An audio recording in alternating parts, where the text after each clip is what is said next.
Ayo, what's up? Ako nga pala si BT at nandito tayo ngayon sa BT Reaction and welcome to my channel, Tunay na Kritiko. At meron tayo panonooring video ngayon. Ito po ay nagmula kay Balitang Pinoy TV. Ito ay pinamagatang lagot, binuking, grabe, matindi to, just in, lagman, itinuro na si Martin, PBBM, na shock. Haba, ito yung balita, no? Galing kay Balitang Pinoy TV, no? Panoorin na natin to at wag na natin pagtagalin at bigyan natin ng reaksyon. Pasok! Ito ang sasabihin ko sa inyo. Merong isang congressman na nagsabi na wala naman pong mangyayari sa Congress na hindi nyo alam. Kaya sa inyo po ako nagpapasalamat, Mr. Mastermind. Oh, nilalaglag niya si Tambi. Naku, ha? Hindi po ba very obvious? Huwag nyo na rin pong hanapin kung sino yung sinasabi ni Paulo Duterte na peking Panginoon. Narito ang Balitang Pinoy TV. Magandang araw sa atin lahat mga kababayan. Dito na naman tayo sa another episode ng ating vlogs. Pag-uusapan natin ngayon, ito po, no? 12 billion, 12 billion inserted to Chacha, no? Sa Comelec budget po. Yan po ang pahayag nito ni Congressman Edsel Lagman. Ayan. Tapos po, pag-usapan din po natin, ito po, no? Parang may panlilin lang dito sa mga report, no? Yung pinagmamalaki pong report nitong BBM administration. Nagugulat po tayo, no? Kaya magmula ngayon, bubusisiin na natin lahat.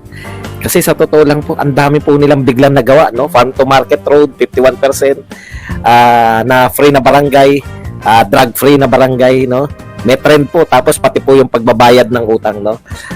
Meron pong tendency itong pagre-report ng, ewan natin kung, alam niyo po, si Pangulong Duterte po, pasensya na, kung makukumpara namin, talagang kakumpa-kumpara no? Nagtataka po kami talaga. For wala pa pong 2 years, nalagpasan nyo na halos sa report. Kung paano, kulang na lang yung, yung mga infrastructure kasi wala talaga tayo nakitang pinagawa nila Pag nag-report po na mas marami pa sila infrastructure kaysa kay Pangulong Duterte, putya, ayawan na po yan. Yan po ang paglilingkod natin, susuriin po natin ng konti yan. Lahat po ng mga report nila. At saka ito po, 12 billion. Totohanan na po to, no? Totohanan na po itong Drive for Chacha. Yan po ang pag-uusapan natin. Pero bago yan, kung bago ka pa lang dito sa ating channel, mag-subscribe. Drive for Chacha. Dahil ito lang ang tayong channel na may kinikilingan, may pinapanigan, una sa balita, huli sa impormasyon. Kaya ano pang hinihintay nyo? Pindot na. Okay. Punta na po tayo rito sa billions inserted. Anin po natin marami pa rin po nagsasabi na may nabasa po ako rito, hindi ko na makita. Mga Marcos supporters din po. Asan ang patunay nyo? Nakilala nyo yung nagpopondo dyan sa Chacha? Puta, sila pa yung naghahanap ng patunayan daw natin na may nagpopondo sa Chacha. Alam nyo, hindi na namin kinakailangan patunayan kung sino. Kinakailangan ba? Mastermind pa alam namin. Ito ang sasabihin ko sa inyo. Ayon din kay Lagman, nung tinanggalan nila ng confidential fund si Sara Duterte. Ano sabi ni Lagman? Maraming salamat po, Speaker, sa pagkakatanggal po ng confidential fund ni Sara Duterte. Alam ko po na kayo alam ninyo yan, na kayo meron kayong, kasi nagpapasalamat siya. Alam ko po kayo yung hindi naman po tatakbo yan ng wala naman po mangyayari sa Congress na hindi nyo alam. Kaya sa inyo po ako nagpapasalamat, Mr. Speaker. Yan yung sinabi ni Lagman. Kinakailangan pa ba nating maghanap ng mastermind? Hindi po ba very obvious? Huwag nyo na rin pong hanapin kung sino sinasabi ni Paulo Duterte na peking Panginoon. Hindi pa ba very obvious kung sino yung tinutukoy na peking Panginoon? So, parang ang tinutukoy dito, no, ni Congressman Lagman is si Tambi, parang ganun ba yun? Ganun ba kay Kabugok? Para dapat pinapangalanan? Nakikitambi na rin ako. Kasi mas maikling tawag na lang, no? Parang palayaw, lahat ng palayaw. DP Sara nga, hindi niya naman pinangalanan si Tambaluslos. Natukoy natin lahat Eto, peking Panginoon. Hindi niyo matukoy kung sino na nangungubra ng 30%. Imposible naman. Ganun ba kay Kabugok? Kumbaga parang may tax. Parang ba? Ano ba yan? Naku naman. Ano ba naman nangyayari ngayon? Talagang hot issues talaga yung nangyayari sa Congress ngayon, no? Pero simula nung naging speaker siya, grabe. Yung mga balita talaga, puro Congress talaga ngayon yung nangyayari. lahat ng mga nangyayari ng mga ano sa mga Duterte, ganto, talagang sa Congress talaga nang gagaling. No? Tuwan-tuwa naman siguro yung mga galit sa Marcos tsaka sa Duterte na nag-aaway-away na para silang nagtagumpay. Di ba? Parang ano yan eh, nagwagi na tayo, napapag-away-away na natin sila.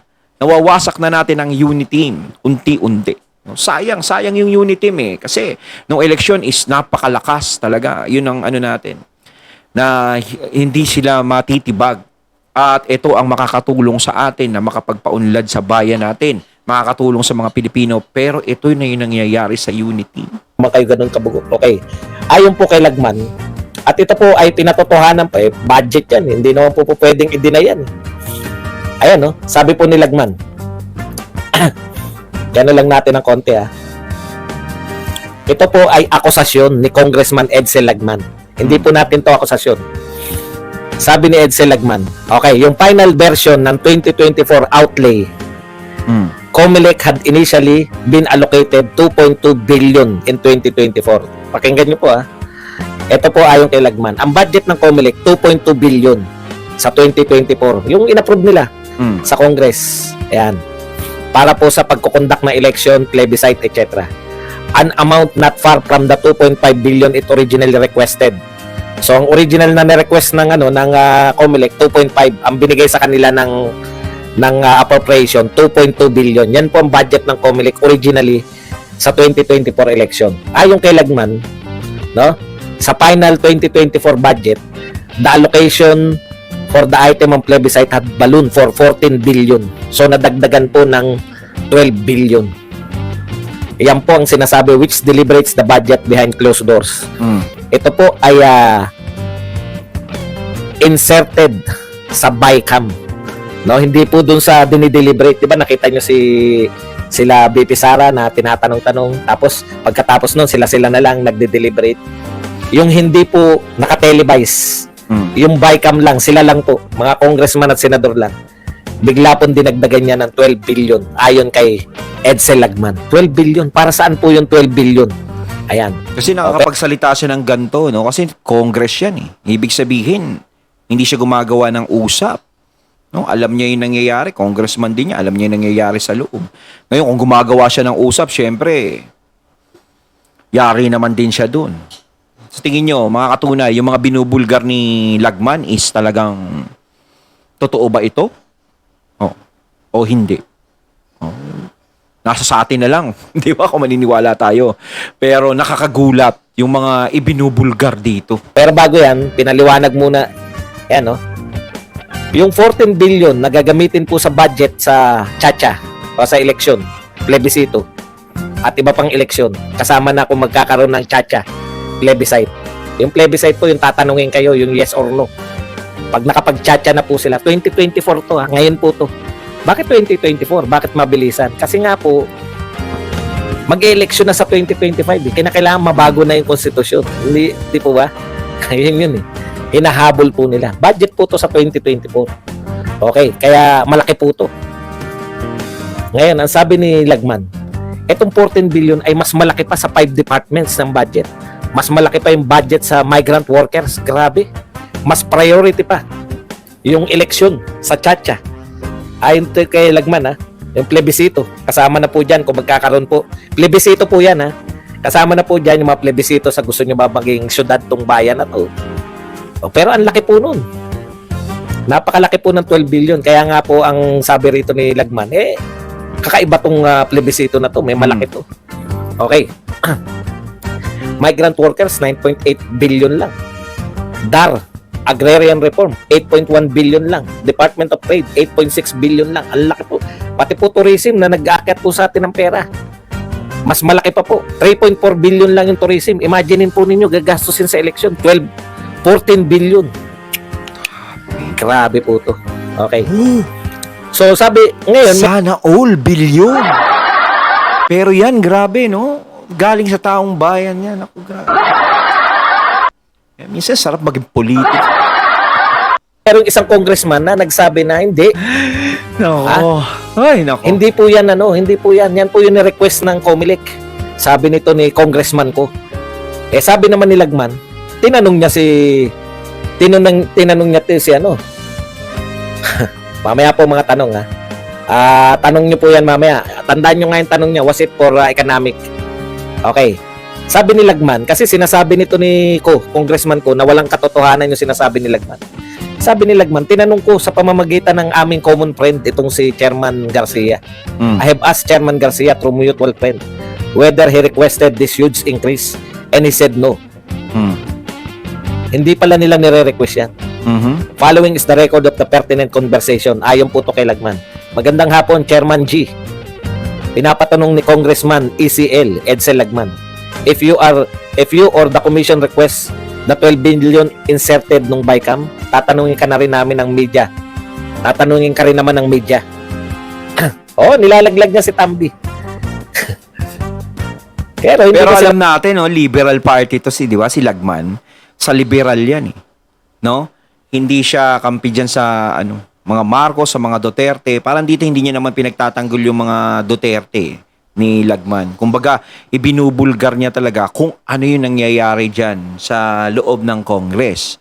No? O baka ako naman maanuhan nyo, ha? Ito si Lagman yan, ha? Naku, kita nyo naman, ayan, naghanap na kayo ng source. Ano ba yan? Grabe. Nasabi na nilalaglag niya si Tambi. Pogi ba ako? Thank you very much sa 199. Pangkape. Yan. Lagman, yan. Chairman, hindi pre. Kaya lang, doon sa President's budget, tinanggalan kami ng 17.4. Kaya binalik lang yung tinanggal na paulit-ulit namin sinasabi sa budget hearing na sana mabalik. Kaya kulang pa ng 5.4. So, hindi sila nagre-request, pero tinanggalan sila. Yun naman pala, Lagman Paano mo papaliwanag yun? May tinanggal pala sa COMELEC, binalik lang naman pala. Sabi ni Lagman ito, this 12 billion insertion was not in response to the COMELEC request to restore its budget, which was reduced in submission of the national expenditure. So hindi to what was given to COMELEC was not requested, but it in the form of additional appropriation for the charter change agenda. So tahasan pong sinasabi ni Lagman na yung 12 billion hindi po to ni-request ng COMELEC, pero ito po ay in-insert ng BICAM para mismo sa charter change. Aha. No? Malinaw po 'yan, no? Inaakusahan na po ni Lagman, additional appropriation for the charter change agenda. Yung 12 billion na yan. Kaya direkta po silang inaakusahan ni Congressman Lagman na yung 12 billion na dinagdag ay para yan sa charter change agenda. Nakalaan na pala dun yun? Ay, yako. Talagang parang pilit nila talagang gustong maisulong yan. Kaya sasabi ni Senator Amy, naku, gagamitin lang yan para sa posisyon.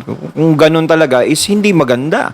Pero kung sa kapakanan ng taong bayan yan, charter change na yan, magbabago ang is maganda naman kung ganun. Pero sabi nga ni PBBM is hindi na kailangan ng charter change 'Di ba? So kung ayaw ng presidente, bakit gusto ng Kongreso? 'Di ba? Ano pa ba ang dahilan? So naiisip nila dahil nga yung posisyon, parang ganun. 'Di ba? Yun yung naiisip sa kanila kasi si PBBM hindi sumasang-ayon ayaw niya magkaroon. Tapos si Senado ayaw din magkaroon ng ganun. Saan pandahilan 'yan? Dapat ipaliwanag din naman nila yan, yung side nila. Ayan na naman at na naman sila, 'di ba?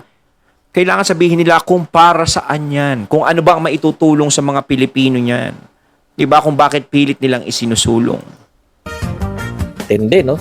Talagang malupitan po 'to. Ngayon, ang tanong po, ito po ang malaking katanungan At ang dami po sumasagot nito ngayon, no?